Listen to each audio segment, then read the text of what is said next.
Governor Gavin Newsom is trying to take action against the Trump administration. He's signing legislation that would ban ICE from wearing masks. Well, the bill, however, is likely to be challenged in court since it's unclear whether California has the power to stop a federal agency from doing what it wants. Now here is Newsom over the weekend.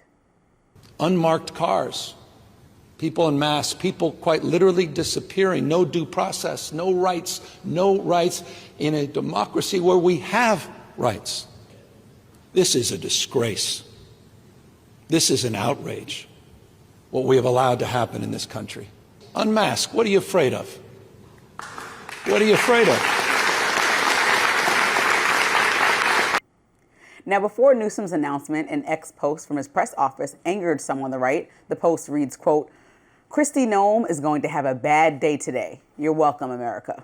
DHS spokesperson Tricia McLaughlin responded, writing, "This reads like a threat. This is ugly, Gavin Newsom. Your keyboard warrior team may hide behind their laptops and spew this kind of vitriol, but you'd never have the guts to say this to her face." In terms of the masking issue, I think it's deeply ironic to see Gavin Newsom, a blue state governor, now fighting to you're stop gonna bring this to COVID? Are people you from serious? wearing masks. I thought I'd never live to see the day, ladies and gentlemen. In terms of the issue, look, I mean, I actually agree. I don't think law enforcement should be disguising their identity. I think that lends itself toward mistakes being made. I've read all sorts of cases of people, having the authorities break your door down in the middle of the night and don't identify themselves, and you just think you're being robbed, so you shoot, but you defend yourself. You have the right to defend yourself. If it's not, and then so mistakes can happen. I think it's generally bad practice. I find it very unlikely that the state can override the federal policy, however, and I think they're doomed to lose in court. The country has mostly been in support of, which is why we see more of transparency in the name of the law. Some people argue if we need to enforce more law or less, but transparency has been something that we've largely been able to agree on, right? And so there's not a lot of transparency in people wearing masks. It's like there's not a lot of transparency when we're not seeing the cameras, the body cameras attached to officers and things. So it would be ideal if we could just keep these cameras on and allow people to have body cameras are great. Body cameras are the police's best friend. Right. Because then it goes to show when they're unfairly accused of whatever. Fine. Then And you it watch also the footage, goes to you go, show nope, when it was perfectly fine. legitimate. And in most times, you're right. Police officers generally do the right thing. Yeah. And it also shows when they don't do the right thing, and has helped us multiple times to show, oh, that was an overly aggressive approach to this incident. And so I think on both sides of the aisle, that's why I said it's an equal issue. So masking, I think we should consider not having people just be covering their entire faces. Just do the job. They said they're worried about retaliation, but I mean, what retaliation are you facing that officers are not? I mean, maybe they can be masked in a way that hides their identity if they're still clearly labeled as police officer, so you don't know, though that's Joe Wilson on Facebook, I know what he looks like. That's a little different than them not identifying themselves as law enforcement at all, or wearing nothing that says ICE or police or whatever. And just throwing somebody in a car and people that's right. Can you tell that's apart from kidnapping? Exactly. The Trump administration could just say, "Oh no, we're just being COVID precautions." No, that would be ridiculous. That would be a ridiculous comparison. And be like, "Oh, excuse me, I'm sorry." So, and I also want to go back to the tweet. Can we agree that was over dramatized? What he said, it's going to be a bad day for Kristi Noem. Do you feel like that was so scary? He should not be saying those words. I don't remember what you're talking about. I know we just read it. It's early in the morning. Okay, what is it? So basically, Governor Gavin Newsom tweeted out and said it's going to be a bad day for Kristi. Look, there it is. You're going to have a bad day today. You're welcome, America. Oh, because he's so. Oh, and that was interpreted as some kind of threat? As a threat. But I just want to remind everybody who's so up in arms about this, aside from the timing, which I'm aware of, I thought it was it's so not serious, time to say anything. Yeah, exactly. You didn't take it that serious. On the campaign trail, I want to quote President Trump's tweets. "If I don't get elected, it's going to be a bloodbath." I didn't take that as a threat. Thought people were overreacting. A lot of people took it as a threat. But I didn't. Right. Another campaign tweet. He said it's going to be one real rough, nasty, violent day will eradicate crime immediately. Talking about police, if they just, like, it was almost, what's that movie called where the police just can do anything for 24 hours and then... Oh, The Purge? The Purge, yes, that's what he called for, a purge. But we didn't take it seriously, right? Yeah. So the same people that saw those tweets and said, okay, if he said it's going to be a bad day, come on, have some balance. Fair enough. Charlie's position on Israel was very clear. I like them more than I like Hamas. I just wish I was free to criticize Israel and not be labeled an anti-Semite, because I can criticize my own government and not be called anti-American. Right. But why do I have more freedom to do, that and not criticize, a foreign government? Andrew Colvett, best friend and producer for Charlie Kirk, expressing his late friend's frustrations with criticizing Israel and shedding light on the conservative influencer's true position regarding the country. Colvett went on Alex Clark's podcast, Culture Apothecary, amid swirling conspiracy theories spread by fellow influencers like Candace Owens that Kirk had received threats for softening his stance on Israel in recent months, even going so far as to claim a federal conspiracy was behind Kirk's shooting. But Colvett says that despite Kirk's frustrations around criticizing Israel, he was a staunch ally of the country and also of the Jewish community. Charlie was a friend of the Jewish people and a friend of Israel. Did he have opinions about the prosecution of the war, he thought their PR was abysmal, thought they were doing more harm than good in many ways for their own cause. He has a lot of great Jewish friends and, and some people that maybe some not so good ones, right? But I think it's just a nuanced thing. Clark also asked Colvett about allegations that Kirk was offered $150,000 from Israel. Take a listen. Was Charlie offered $150 million from Israel? As far as I know, no. I had never heard anything like that. Everyone I've asked has said the same thing. And by the way, just for what it's worth, it doesn't matter the amount that would have been coming down. We would have said no. And there's evidence that is true. Turning Point does not, Charlie would not accept foreign money. Exactly. We only took American money. Yep. There was money sent to us, like practically in multiple instances where they're trying to cram it down our bank account. And we said no. We canceled like money wires and things. $150 million. Yeah, big. I don't think he was getting out of bed for $150,000. His salary was more than that. Big organization that received a lot of money, but a lot of money from America. I wanted to ask you to paint the picture, though, because I think, and Colin, my partner, was breaking it down for me, like in the weeds, because has he been following this? He's following very closely. Well, he kind of just knows exactly what's going on, and I kind of refuse sometimes to get in the conspiracies with her, so I'll just be like, okay, just let me know. I'll read the write-up. But he kind of reeled me in a little bit, and we talked about it loosely that there are some conspiracy theories. So paint the picture for the audience that maybe didn't want to go down the rabbit hole. I don't like to use the phrase conspiracy theories because that implies that we're kind of mocking. Very dismissive and very mocking. And it is a little bit more complicated than that. First of all, I appreciate what Andrew Colvett said. I agree with it entirely. He was well representing Charlie's views. He's well representing my views. Exactly what he said is correct. Well, obviously, we're not on Hamas's side vis-a-vis Israel, but you should be free to criticize Israel. You can be free to criticize the conduct of the war. You're free to criticize American support for the Israeli government. All of that is true and correct and right, and I thought Charlie and Turning Point was doing a pretty good job of navigating those waters, because it is the case that a lot of older conservatives are extremely supportive of the Israeli government and everything they're doing, if you talk to them. Younger conservatives are not. Younger conservatives are Israel skeptical in the way that he outlined.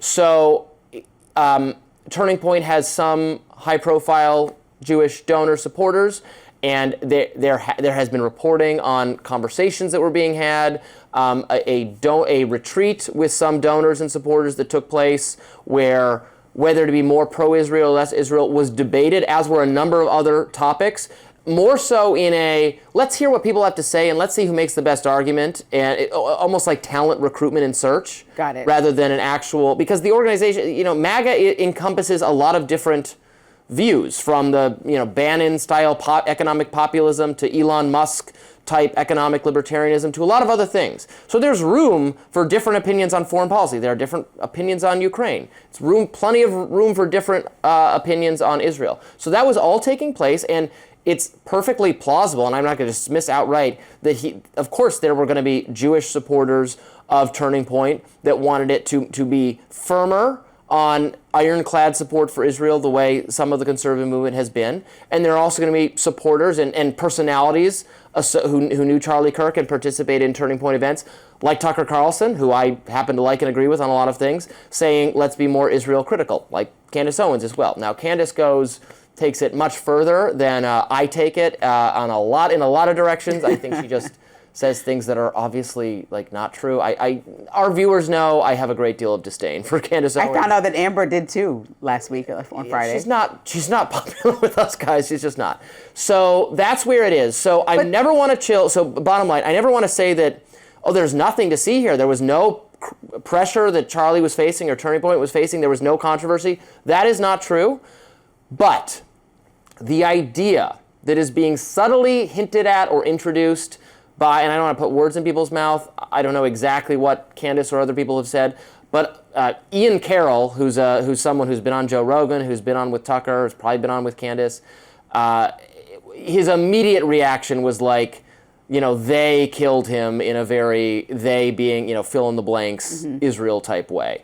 And that is a ridiculous and absurd idea that if there was a difference of opinion or taking place, motivated the Israeli government to kill Charlie Kirk that is a conspiracy theory. It doesn't even make sense because, if anything, Charlie's death could very well cause people who are more critical of Israel, like Nick Fuentes, for example, or Candace herself, to have more prominence.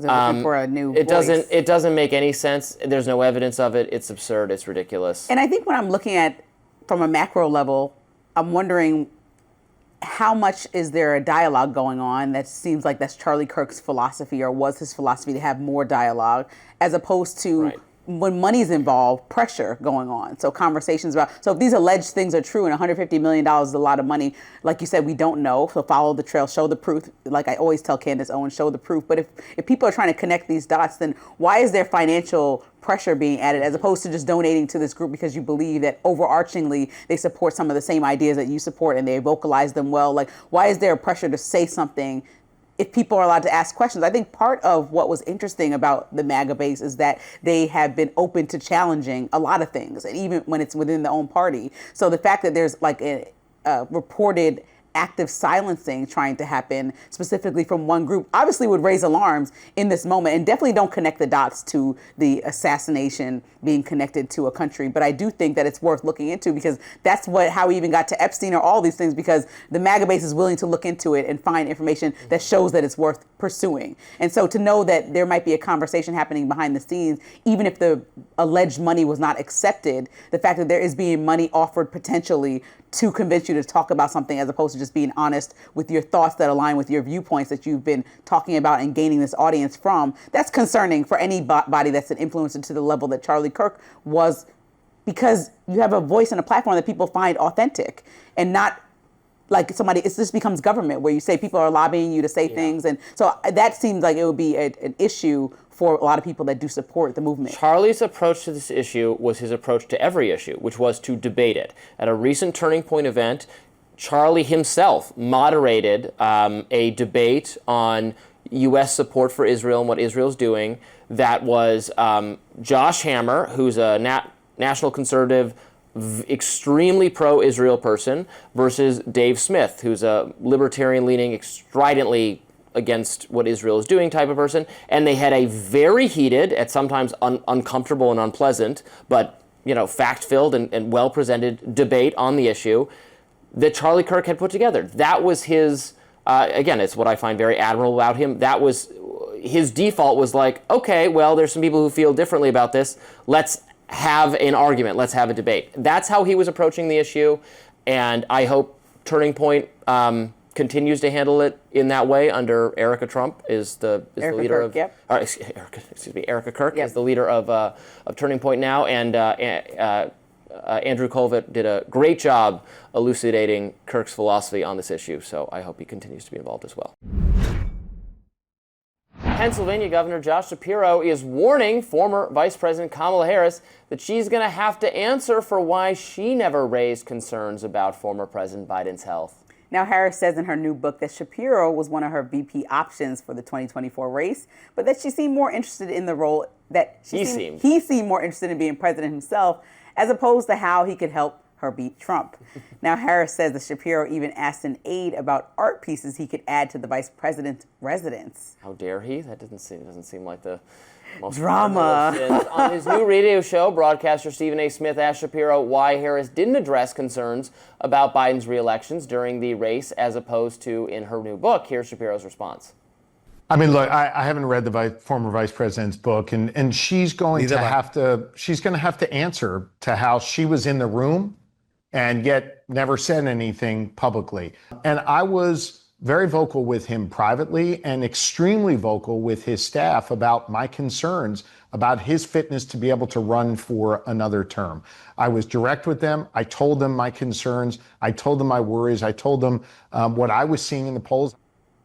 Now, Harris wrote in her book how she thought that in retrospect, leaving Biden's re-election decision up to him was, quote, recklessness.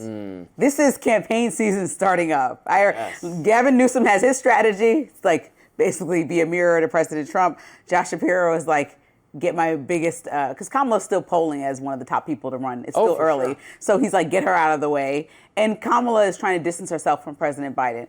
Now, my biggest issue with Kamala doing that right now is that it's just too little too late. There was so much on the line. Remember the conversations that democracy was at stake. We already had been through one Trump presidency, that basically the sky was falling if he became president again. So to sit back in silence, and this goes for Karine Jean-Pierre, this goes for Kamala Harris, this goes for anybody. Now, Josh Shapiro is saying that he spoke up. I hope he has receipts. Hope he has an email, something where he's like, we can't, a conversation, aid that could back him up. Because he better have receipts. Really trying to get on the, I was. Yeah, so you better have receipts. I saw something, said something. Because everybody. But he said something then privately. What did he say in public? But okay, everybody has to be, held accountable, because that's the biggest thing. There's a trust issue now within the Democratic Party. And not that I believe that President Biden wasn't cognizant enough to finish his term. I believe that. I don't. So we disagree with that. But I believe that if they felt like he would just to finish at one term, then they should have done everything in their power to make sure that that was the way forward. And it's disappointing to see everyone write these tell-all books, which will obviously be profitable for them.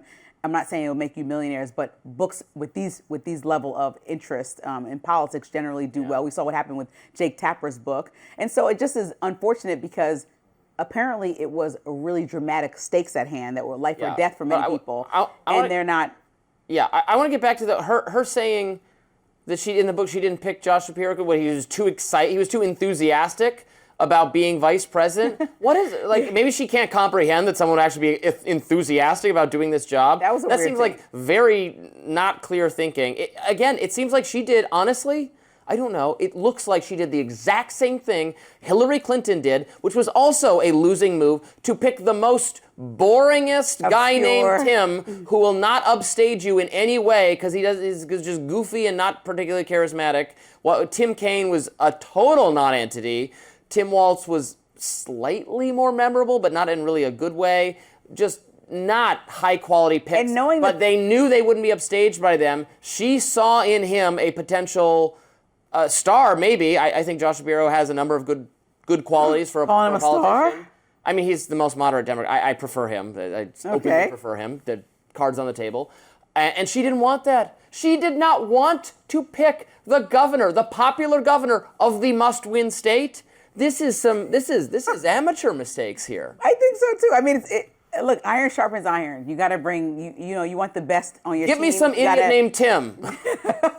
I thought it was an odd choice too, especially maybe the because next Democrat Pennsylvania will was not do so significant specifically in this race that I thought it was a very odd choice as well. And especially her recent comments also about Buttigieg, saying that the world wasn't ready. I do think that she had some validity in her statements, but it's just all like creating a mess. I don't know how it sets you up for winning the next election if she does want to run. I don't really understand. She wants to run, but again, this book, and I think she will run, and I think she will have a shot because of her name recognition and her higher profile. And if so many people run, they could get, and also, they could step on let's each talk about a other's- real thing called Trump fatigue.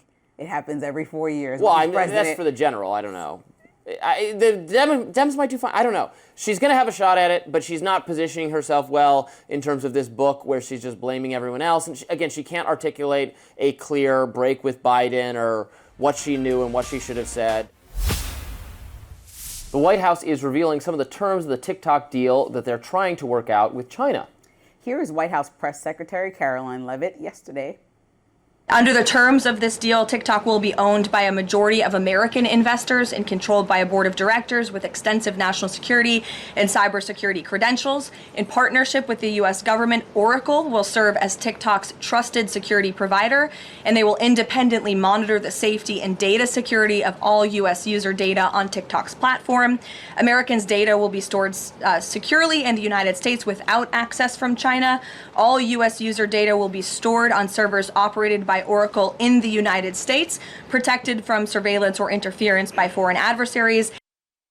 A senior White House official told the AP that Oracle, Silver Lake Partners, and possibly billionaires Rupert Murdoch and Michael Dell, yes, Dell Computers, still need to nail down the final details. The U.S. will not own a stake or be a part of TikTok's board. Some U.S. officials have shown concern about TikTok's algorithm, which is now run by ByteDance, and how the Chinese can potentially manipulate it. Here's Levitt speaking on those concerns.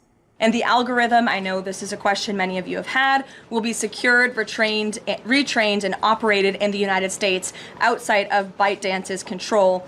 And TikTok will remain globally interoperable, meaning TikTok users in the U.S. will be able to see videos posted by users in other countries and vice versa.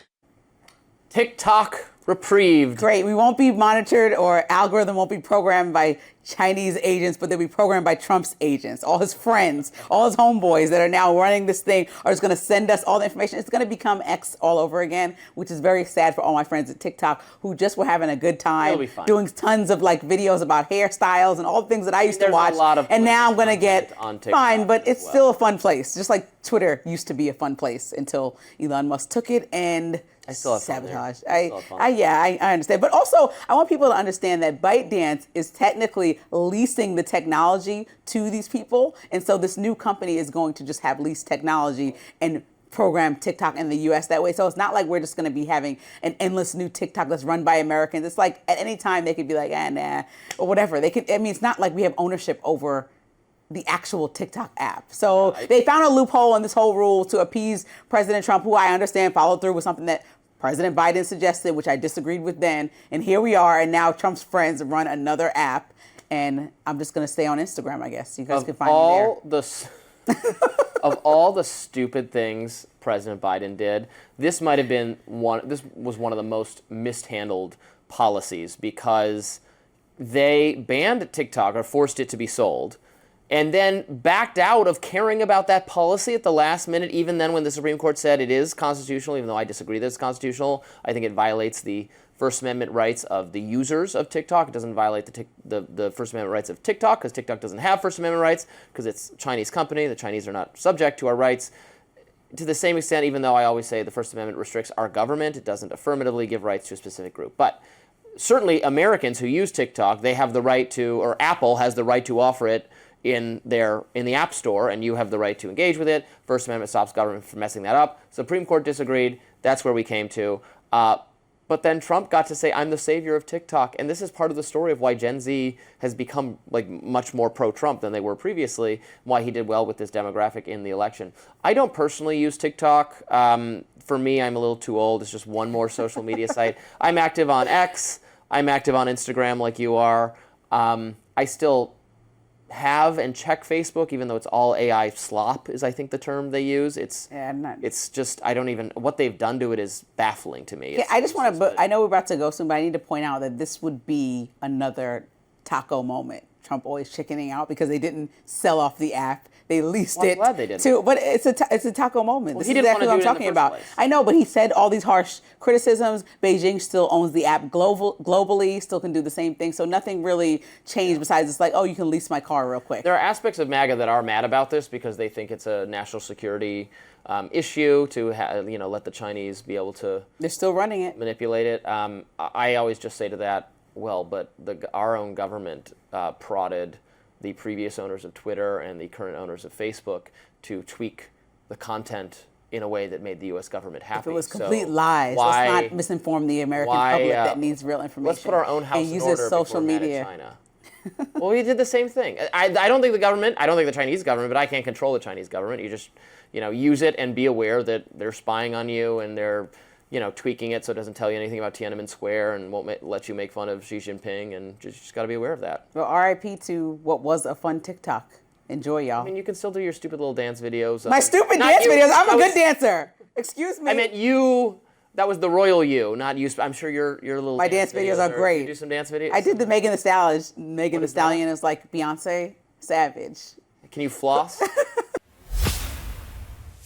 Right-wing commentator Benny Johnson says that Elon Musk told him at Charlie Kirk's memorial service earlier this week he was proud to sit with President Trump for that service. Many are viewing it as a sign that the pair are perhaps mending their relationship after a very public feud that took place over the summer. And Benny Johnson says that Charlie Kirk himself deserves credit for bringing Musk and the president back together. Charlie said in this chair right here, he hoped that it happened. There's a clip that went viral yesterday. Charlie saying, I pray that Elon Musk and Donald Trump reconcile. And they did so at Charlie's funeral in Charlie's memory. Mm-hmm. A profound and beautiful example of what Charlie constantly was doing for our movement. It's been nearly 3 months since Elon Musk left the Department of Government Efficiency that he had helped to create. Now, after the service on Sunday, Musk posted a photo of the two of them talking with the caption, "For Charlie." Many conservative voices viewed the memorial as a chance to come together in honor of Charlie Kirk. But others on the left felt that the whole thing was more like a MAGA rally than a funeral. Here's what former CNN host Don Lemon had to say. Donald Trump stood on the stage like a man at the center of a prophecy. He called Charlie Kirk a martyr. Other politicians promised to carry out his mission. The crowd cheered as if the passing of the man had lit some sort of sacred fire. To me, this was not mourning, this was a mobilization. And here is where we have to tell the truth here. What we saw in that arena was not simply faith-finding public expression, it was religious nationalism on full display. Well, Don Lemon doesn't understand religion or Christianity, especially evangelical Christianity. He is right. There's a call to action that is part of the evangelical Christian experience that is very baked into this country's DNA. Now, it's not my background. I come from a Catholic background, so I don't know what you're... Catholic. Oh, you had a Catholic background as well. So maybe you felt the same way I did, where I think it was moving in many ways. I think Erica Trump was very moving. It felt unusual to me because I've never participated in large evangelical things where you pack a stadium and there's, cheering and it has a rally type nature. The Catholic funeral type things there's loud organ music playing. Everybody's in veils. Don't say there's a word. Flowers. Yes. It's a totally different cultural experience. That's I'm not saying there's anything wrong with it. I'm saying it's just different from what I'm used to. And that's fine. There's millions of people in the country who are like that, and I think people of all faiths should be able to appreciate and recognize and mourn Charlie and whatever. And he was a not a Catholic, but a Christian, evangelical, some kind of evangelical Christian figure. So it was appropriate to his circumstance. Moving on or backward to Elon and Trump. You saw the photo of them hanging out. Best buds together. I was glad to see it. I think you've been very much in line with Charlie Kirk's thought about their relationship. Have affection for each other. I think they really like each other. If Trump didn't like Elon would not have lasted as long as he did. He clearly enjoyed having Elon around. I don't know. I think they're such idiosyncratic individuals who are of such historic importance. It might be a little, lonely at the top to interact with someone who understands what, someone who is at this level of fame and power, endures psychologically, or just we can't even imagine what that's like. Well, I think that's me, diagnosing, putting on my little fake psychology hat that I don't have. And I think you might be over-exaggerating the thought process that's going into the connection. Mm-hmm. For me, it's pretty simple.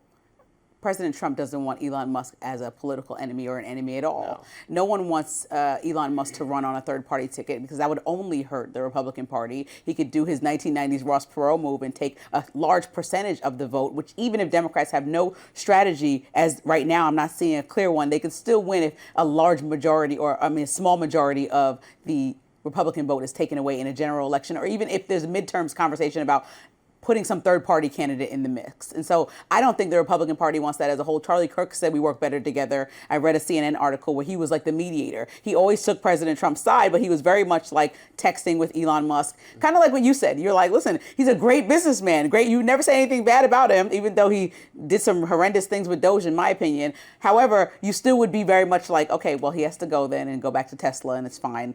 And that was Charlie Kirk's energy, but he wanted them to get better together, because separate, it will kind of cause friction within the party, because there is a lot to talk about that they disagree with, which is actually fundamental policy regarding finances, the way we govern, whether the government is running properly, the amount we're spending, our deficit, a lot that they disagreed about, which is actually important, but it's better if you talk about that like in the house with the door closed. Yeah. So I think that is the actual issue, as opposed to, and also having an enemy that acts just like President Trump, which is like knee-jerk reaction, say anything on Twitter, said, where's the Epstein files? You don't want that type of person, like erratic behavior, similar to President Trump's out there just saying anything. It's causing well, right. That wasn't the root of their fall. Their disagreement was policy based. Yeah. Elon Musk didn't like the tariffs, but he was, he held his fire a little bit about that, but he clearly didn't like them. And then he really did not like the big beautiful bill, and that's when he went nuclear. But it wasn't. But that's what I mean. And once then it got like personal. But it wasn't a personal reason. But that's the thing. If we get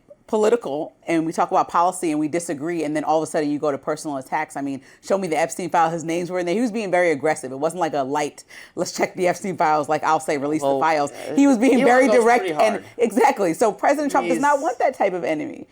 Yeah. And now, no, of course not. And Elon is, I think, a good influence over Trump and over MAGA, because, I mean, I would say that. Elon is the most high-profile person in the world who somewhat reflects my ideology, and he was pushing MAGA in a more economically libertarian direction. He is a proponent of the H-1B visa system and other immigration systems for high-skilled immigrants, because he just wants American tech companies to be as successful as possible and to run the day and to beat China and all that. And he knows we need high-skilled workers here for that. He was against the tariffs for similar reasons. His views on economic policy align with mine. Kind of my whole lens. Trump. Yeah, and we're keeping MAGA, and we need to at least be in the conversation, or else it's all going to be Steve Bannon, Stephen Miller types who have never built anything in their lives. They wouldn't know how to assemble a Lego kit, and they're trying to micromanage the economy and say, yeah, we don't need as many Indians, we don't need as many Chinese, we don't need as many, and they're like, you don't know how to build anything, and you're running the government. It's not good. And I want to also talk about my thoughts on Don Lemon, because I think that what he said you have to separate the two things. So what we watched, I think what Erica Kirk did was a profound moment where she was able to actually forgive the killer of her husband and the man who assassinated. Beautiful. And it was a beautiful moment. And if you are in like evangelical Christian, because it's not that because I'm Catholic I don't understand it. My best friend is evangelical Christian. Like, I know it gets way more rowdy in there. The music is playing. Like, they have a lot of different experiences than I had when I grew up in a Catholic church with my mom and my aunt. But I will say that, if you look at the whole thing separately, that was a beautiful moment. And I talked about this a little bit yesterday. But then to literally be back-ended by President Trump making it feel like a political rally, where he went on and on about how Charlie Kirk would support his tariffs and just tried to make it a campaign speech. Even though Charlie Kirk was political, this was a memorial service for a man's life who died. It's like a funeral service. So there's a lot to Charlie Kirk, I'm assuming, that is more than just political, right? He's a father. He's a lot of things. He's a husband. And he spent the time to just campaign rally at this man's funeral. And I think that was disrespectful, especially when you start to use hateful rhetoric, literally the word hate, to his enemies, saying, oh, I'm different than Erica Kirk. I feel like it was a missed moment, and I think Don Lemon was onto something with that statement, saying that it rubbed him the wrong way, because it was like tone deaf. I was raised Catholic. You were raised Catholic. Amber's Catholic. Catholic is taking over the Rising Channel. Oh, Louis Catholic. Rising Catholic. That too. It's I am encountering more and more Catholics these days, just in the world of conservative politics, actually. My mom will be happy, because I remember one time, I told you my best friend is Christian, so I went to church with her and I came back like, Mommy, I got saved. And she just looked at me like, you're Catholic.